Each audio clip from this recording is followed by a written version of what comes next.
Hey guys, what's up? Welcome to the channel, or welcome back to the channel. We are the Mile High Property Brothers. Today, an urgent one. It's still gonna be fun, but it's definitely urgent. But a couple updates as far as Denver housing market 2022 and what you need to know. All right, you guys don't want to miss this one. Let's check it out.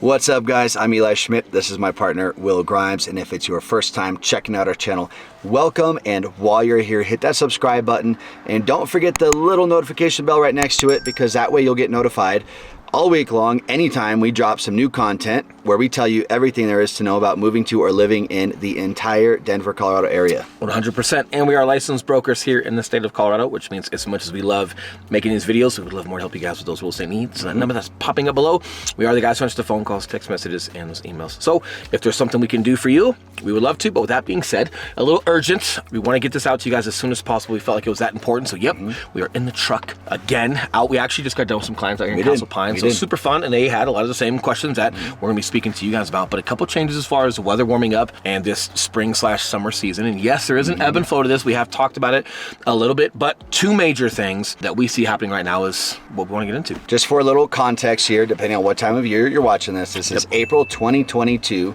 and we are full on back in the swing of things. We are right in the middle of very, very hot market like we always have. Yeah. And we just this month started seeing some little minor changes in a couple different areas of the market that we wanted to address with you today. Modestly, I'd like to say I'm right, because I've been talking about this for months, but it's not that we're right, it's that we're in this every single day and we see it. But yes, there are more homes coming on the market as we speak. Yeah, about significant. About 10% more, which so is a 10% increase number. Is huge, because also you've got buyers decreasing a tad because they are starting to look at spring break for their kiddos and everything else that's going on.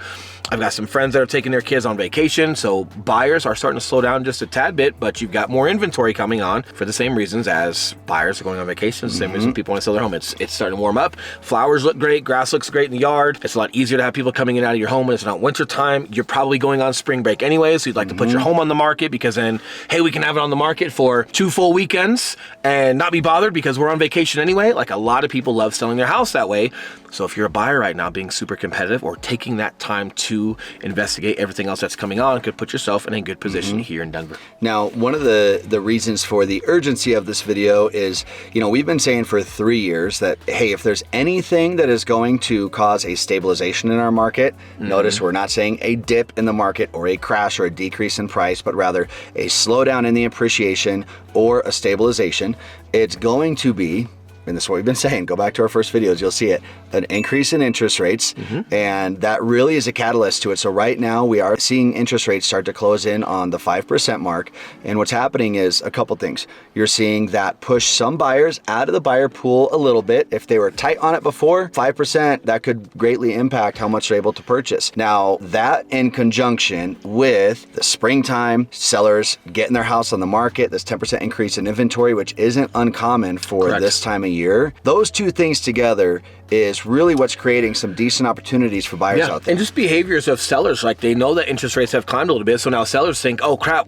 hey, now we are at the top of the market, because not only have prices gone up, now interest rates are going up, oh, we better sell now, or oh, it's gonna dip. It's not going to dip. However, they're wanting to hurry up and get their home on the market because they feel those interest rates coming. And if they're going to go buy something themselves, then they got to see that. So a couple different reasons why you're seeing more, in our opinion, why you see more homes coming on the market. And just some food for thought for you buyers that are out there. Even though that interest rate's trickling up a little bit, for a couple $1,000s, you could be buying that interest rate down and putting yourself back into the high 2s. A lot easier than you might think. And this is why we always talk about having a local lender, specifically Scott Lefferts, who's our main man. He's been doing stuff with us for years. He crushes. Don't necessarily count yourself out if you feel like, hey, that 5% getting a little high for me, or hey, now I can't afford what I'd like to have.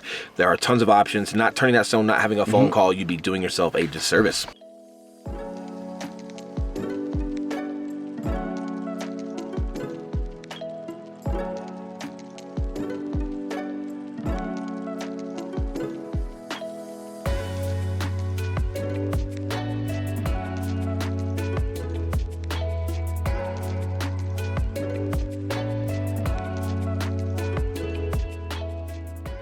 Point number 2, yes, you are seeing some homes that are proud, we'll call it, that have significantly priced themselves high. And not only have they sat on the market for a bit lately, you're also starting to see a couple of price decreases on homes. So yes, that is a pattern as well that we've had in Colorado for the past couple of years, but that just goes to show you as far as the strength in market. And if somebody wants to get unnecessary with price, no, this is not Hollywood and people aren't just throwing money at it. If people feel it's still worth it, they will go over asking price. But if you're getting a little crazy with it, hey, you're going to see that. And what's nice is you're starting to see those sellers and those realtors respond to that because they've sat long enough, and now they're starting to decrease that price in order to get a little bit more competitive to draw some of these buyers. But because there's a couple less buyers out there with more homes coming on the market, buyers don't have to be as desperate. Buyers have a little bit more opportunity to make the decision that they want to, which means if you're not priced competitively based off of what your home is, you might have to decrease that price, you might have to sit. Now, a couple of wise words for you buyers and sellers out there. For you, I have no idea what he's about to say. Subjectively, it could be wise, and I will give credit here in a minute.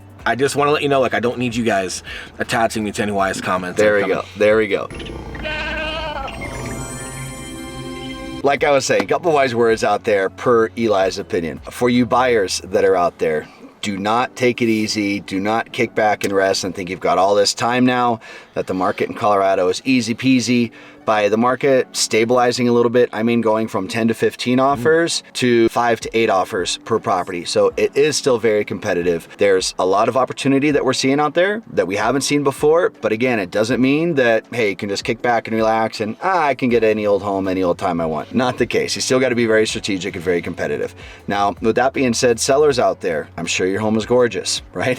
I'm sure you've done a lot of wonderful things to it. However, you still need to price competitively. If you want it to sell in the first weekend, if you want to get those multiple offers, you've got to have it show extremely well. It's got to be priced extremely competitively, and you've got to have good representation who knows how to pick that best buyer for you. 2 things. Pretty good. Probably the longest I've ever let him talk while also paying attention to him, because he is, and I will give credit, very wise. Very reminiscent of a super wise man that comes to mind right now. That's exactly what I'm thinking of. But hey, listen, guys, all joking aside, yes, like anytime you've got an opportunity as far as being a buyer or being a seller, you definitely want to take that time and just what separates you as a buyer? Where can you get committed and get super assertive and just have a great time coming out here looking for that stuff, and then finding the home that you want and landing that opportunity that maybe wouldn't be surfacing itself if you weren't doing that. And then sellers, yes, you should be thinking about these things. Yes, you still have to find ways to bring attention to your home. And sellers, just food for thought. There's a lot of out-of-state buyers that are coming here, right? So whether it's Littleton, Highlands Ranch, Southeast Aurora, Parker, like a lot of them have a lot of qualities. They're not necessarily partial to your block. So when you're looking at selling your home and you're looking at comps in your neighborhood, yes, but it's also just competition within the region of what side of Denver Metro that you sit on, because a lot of folks are okay with several different areas, right? That's the pro and con. That's a double-edged sword when it comes to selling a home in Colorado. Is there's a lot of great spots. So when you're looking at comps in your neighborhood, yes, that's great to get a competitive price point and to kind of eyeball some things, but you also have to understand what separates you as a home in general, because you're going to have people that aren't just looking at your block, they're looking at several different areas. Buyers, yes, there are tons of buyers that we've helped that have been open-minded to different areas. So if you're a new buyer coming into Colorado,